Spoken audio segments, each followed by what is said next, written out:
We're talking about embroidering on t-shirts. And this is a little different than embroidering on other knit shirts because other knit shirts have a center placket with buttons, and that gives us a nice visual reference for both placement and straightness.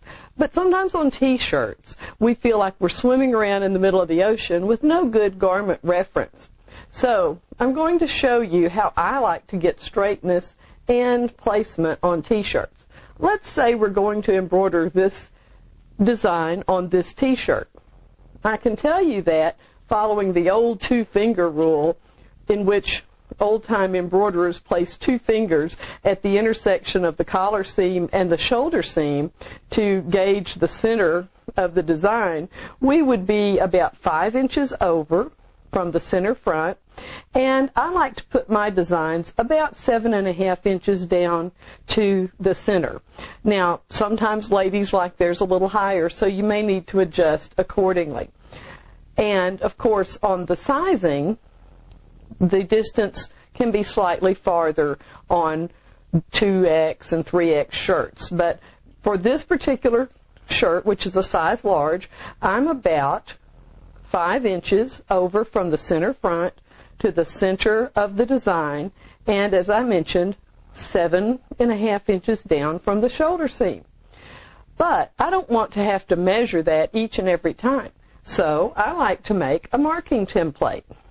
And for that, you can use a sheet protector or some other clear plastic that is somewhat rigid, and I like to put this edge on my center front and the bottom edge at the center of the vertical measurement, because that lets me have a very straight edge, and I'll show you why that's important in just a moment.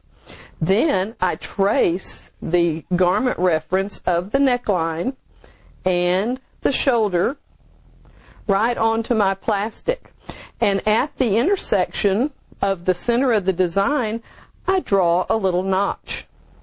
Now, I might want to draw another notch to the side for those larger sizes. But when I complete this, I'll just cut out that notch and lay it on each shirt. And if I would like, I can draw a line here or use tape to make sure that my embroidery will be applied straight. That way, when I get that mark or that tape into the hoop, it should look straight as I load it into the machine. If that line looks straight, the embroidery will be straight. If the line looks crooked, the embroidery will be crooked. So that's my trick for getting embroidery straight on t-shirts. Now, let's look at this t-shirt. It's pretty easy to hoop this one straight, isn't it? Because it's got visual reference being the stripes. But what I want to show you about this shirt is that I have hooped it using a poly mesh stabilizer. And some people feel that this stabilizer is too light for t-shirts, but I love it because it keeps that drapey, comfortable feeling that we wear t-shirts for.